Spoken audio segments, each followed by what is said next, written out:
Hey there everyone, in this video I'm going to show you how to add fonts in Pixlr.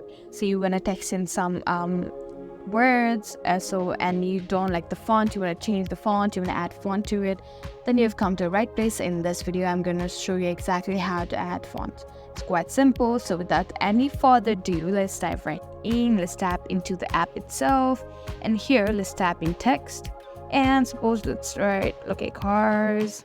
Let's hit next, and the font will automatically appear at the bottom. So you can see there are lots of fonts and the sizes, so you can choose either this one, this one, this one. So it seems like you have to download, hit that cloud button, and I guess it's downloading. And yeah, now see, the font has been changed. Likewise, if you want this one, you can hit that cloud button and download the fonts, and there you go. Let's choose this one,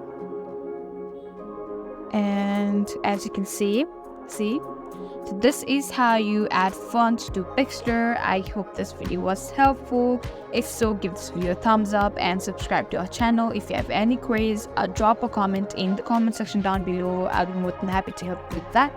Thank you for watching, and we'll see you in the next video.